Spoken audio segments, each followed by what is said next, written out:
India is going to be the fastest growing GDP in the world for the next decade and probably for two. How the GDP is going to evolve, how the PLI schemes, what's happening with commerce, what's happening with transaction. It's inspiring. सबसे बड़ी बात तो अपने youngster को बोलना चाहता हूँ कि आप जॉब मांगना बंद कर दें, आप जॉब देना चालू करें. These voices are captains of industry who have given their 2 thumbs up to the Indian growth story. Macroeconomic stability, a strong political will, and the mighty Indian demographic dividend of an educated labor force are the pillars on which a strong industry can be built.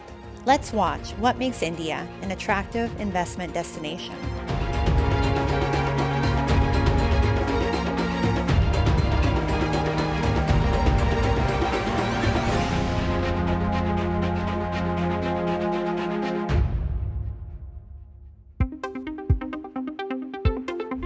The world's leading economies are yet to get over the fiscal challenges caused by the COVID pandemic and its aftermath. The World Bank has also predicted a global recession in 2023, which has further increased global anxieties. Among the very few countries who have successfully countered the post-pandemic crunch, India was one of the earliest to invest in its infrastructure, digital economy, and other economic reforms. India's early mover advantage puts it in a better position to emerge from the pandemic in a stronger position. Be it prioritizing macroeconomic stability by putting in place a framework to combat inflation, GST reforms, creating a common market, opening of new sectors, privatization, and building infrastructure, India has efficiently overcome the prevailing challenges with a strong political will. Inviting investment in the manufacturing sector has been an integral part of India's successful economic plan as it climbs up the ladder to reach its next goal of being the 3rd largest economy in the world.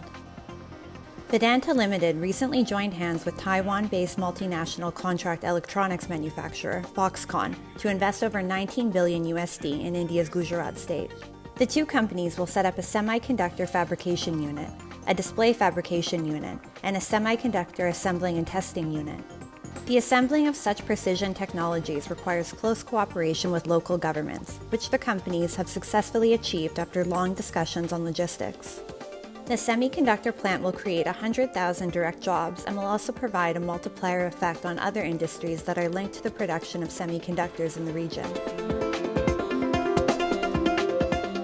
आज हमारी education कैसे बढ़े, आज हमें knowledge हमारे बच्चे हमारे कैसे आगे आएं, उनको ये लैपटॉप, उनको ये सेल फोन, आज हमारे गरीब लोग 15,000 20,000 रुपए का नहीं खरीद सकते. इसकी 2 ही रॉ मटेरियल होते हैं, एक ग्लास और एक सेमीकंडक्टर. उसके अलावा बाकी चीजें हमारी जो स्टार्टअप हैं, हमारे जो फैक्ट्री वाले हैं, वो उसको बना सकते हैं. तो इसके चारों तरफ जो क्लस्टर बनेगा, मैं उसका सपना देख रहा हूं. Recently, India overtook the United Kingdom as the 5th largest economy in the world. Experts suggest that by 2030, India, with its strong domestic market, will become the world's 3rd largest economy, a result of its timely actions to handle the global economic crisis. India's domestic market is also attractive. And then there is portfolio inflows, which while they by definition are volatile, we have seen reasonable inflows happening in recent months, even in that. So I think overall, India remains a very attractive destination for direct investment. The world's leading companies are looking towards the Indian market for investment opportunities. India's Commerce and Industry Minister, Piyush Goyal, during his recent visit to the United States, interacted with eminent business persons, U.S. officials, and industry leaders to fortify the partnership between the 2 nations and strengthen trade and economic ties. The top CEOs of American companies have expressed their confidence in India's growth story. India is going to be the fastest growing GDP in the world for the next decade and probably for two. It's well within reach of the $5 trillion. The only question is how fast does India get there? And India has the trust and partnerships at a time that's very important where candidly China is losing that trust and that partnership. So on everything from startups to joint investments in manufacturing to semiconductors, this offers an opportunity for India to lead. And I think that India can and will lead. Minister Piyush Goyal invited foreign investors and entrepreneurs to be a part of India's journey towards becoming a developed nation. He calls it a golden time to invest in India.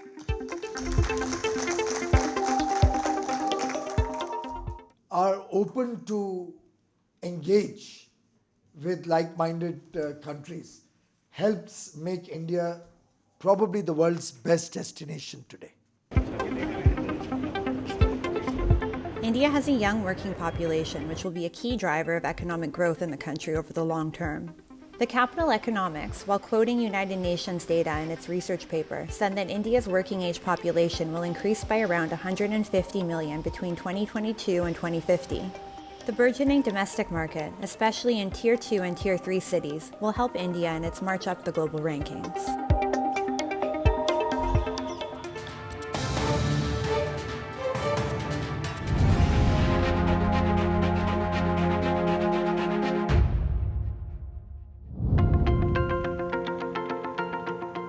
As global financial bodies and independent analysts predict tough economic times ahead, India, the world's fifth largest economy, is determined to prevent such a scenario.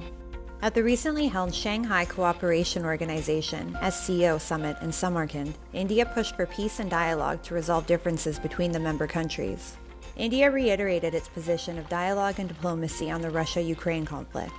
Prime Minister Narendra Modi has maintained that countries must disengage from all forms of acts that have the potential of disrupting the global supply chain, which would disrupt economies and the lives of individuals across the world. आज का युग युद्ध का है नहीं और हमने phone पर भी कई बार आपसे इस विषय में बात की है कि डेमोक्रेसी और डिप्लोमेसी और डायलॉग ये सारी बातें ऐसी हैं कि जो दुनिया को एक स्पर्श करती हैं। आने वाले दिनों में शांति के रास्ते पर हम कैसे बढ़ सके। The pandemic took a heavy toll on lives across the world, and the global economy too went into an unprecedented downward spiral. The global GDP fell by 3.4% in 2020, which is equivalent to a loss of around 2 trillion USD. Although it recovered from the economic shocks in the subsequent quarters, individual countries, especially those at the lowest rung, have failed to restore pre-pandemic momentum even today. A large majority of countries have been unable to bounce back from the pandemic and its economic aftermath. Experts opine that there is no recourse other than countries working cohesively to bring the most affected countries back in the mainstream. Experts also say that rising conflicts of all nature, whether they are military, like Russia-Ukraine, political, like in the South China Sea, or a trade war, like the one between the US and China, will push people world over towards economic hardships. The Russia-Ukraine conflict has hampered economic recovery, and the global supply chain is facing challenges like never before. Some believe a protracted war has the potential to severely damage the global economy, worse than the pandemic. A divided world is only fueling the fire. The major impact which this war has had is on the prices of energy resources, both oil and gas. And generally it is Western Europe which is feeling the maximum pressure out of that. With so much uncertainty in the world, it is of paramount importance that the global community unites and combines their efforts to achieve common objectives. It is incumbent on global bodies and non-aligned countries to play a crucial role in bringing major players to the negotiation table. India has been able to gain the trust of countries world over. Whether it be Russia, European countries, or the USA, no country has objected to India's neutral and pro-peace stance towards the Russia-Ukraine conflict.